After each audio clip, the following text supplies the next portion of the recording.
Hi everyone. Today I want to focus on the entire orchestra. Yes, you've heard right. The entire orchestra exists in this instrument, the piano. From the lowest sound that in an orchestra a double bassoon can make to the highest sound that the piccolo flute can play.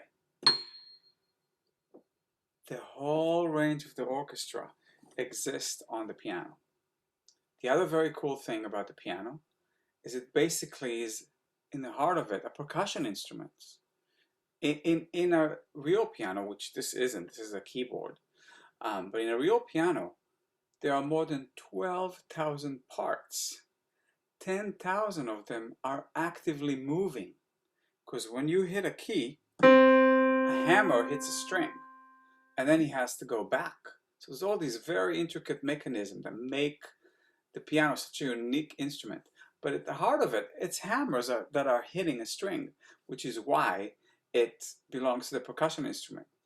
But because it also has strings, you could say, some argue that it is a string instrument.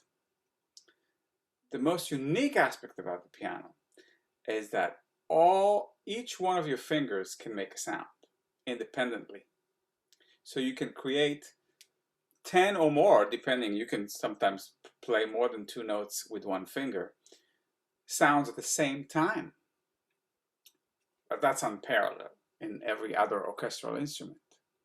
The other cool thing that you'll notice is it's divided with white and black keys. There are 36 black keys. Can you guess how many white? Do the math. Did you say 52? Correct. And they are arranged, the black keys are arranged in groups of 2, 3, 2, 3, 2, 3, 2, 3, 2, 3, 2, 3, 2, 3, and there's a little single lonely one on the bottom. But all the whites are consecutive. There's no gaps between the white keys. Now let's listen to the entire range of the piano, from lowest to high.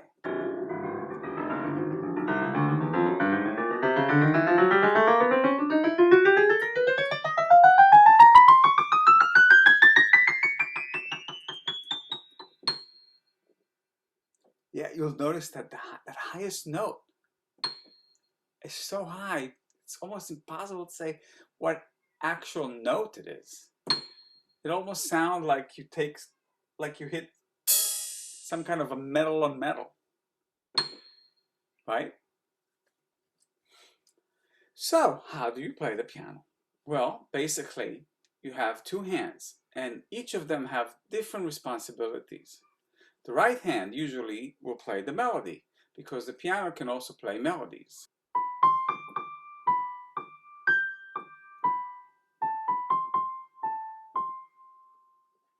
And the left hand will play the bass notes, the lowest notes, to support the melody, and sometimes will fill the chords, which are groupings of notes that go along with that melody.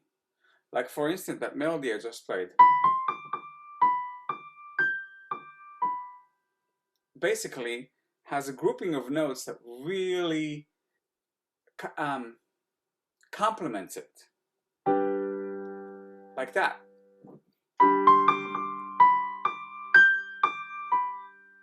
You see how great that goes together? Now, if I play it sort of broken up, that's called an arpeggio. So I can choose to sometimes play the bass with my left hand, but also sometimes play the chords like this.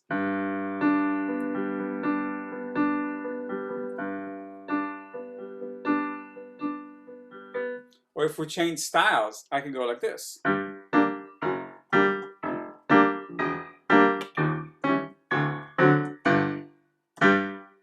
So I'm breaking up the bass part, and whatever, like a guitar would play, or a banjo, or the entire string section of an orchestra, I can take care of all of that with one hand, and then with the rest of the stuff I can do with the right hand. Let's see what it sounds like.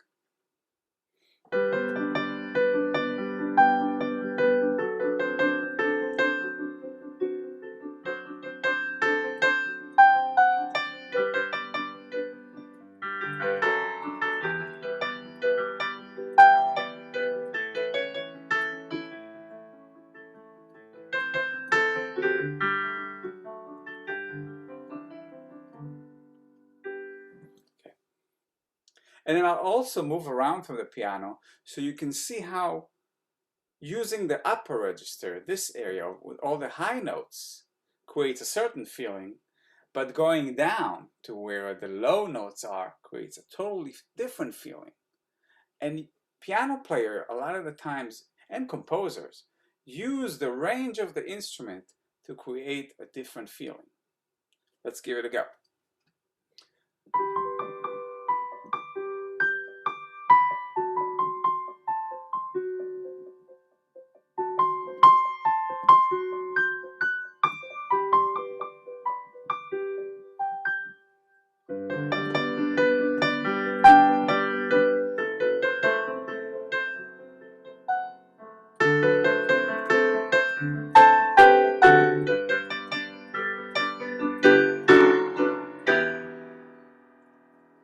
Did you notice how I used the upper register and the lower register to create a different emotion for each section?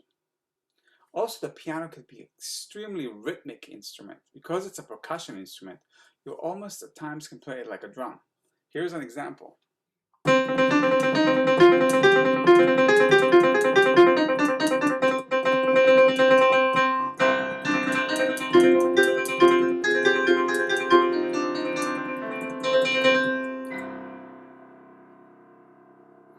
Look at how the sound lingers, because the strings are vibrating and the piano has a big soundboard that sort of enhances the sound that every vibration creates, and it lasts quite a long time. Now let's talk about the independence between the two hands. The right hand can do something, but the left hand could do a totally different thing, and they can complement each other both as melodic instruments. One of the most amazing composers that wrote music for piano and really used the aspect of each hand having almost a separate, playing almost a separate instrument, was Johann Sebastian Bach. And he wrote a compilation of pieces just to help his children learn how to play the piano, but they were so good they became one of the most popular pieces of music that pianists love to play. And I learned it a long time ago, and to this day, every chance I get, I want to play one of those inventions. This one is number 4, Invention Number 4 by Johann Sebastian Bach. And you'll notice how the right hand does something independently and the left hand does something independently. And that's a really unique quality that a piano has.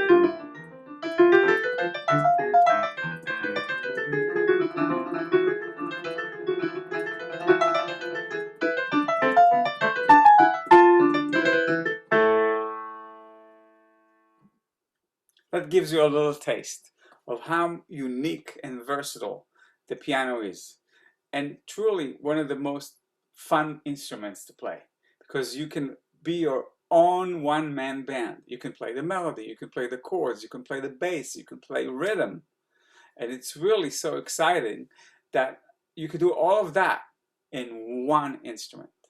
That's why it's the most popular instrument in the world. Thank you so much for joining me today.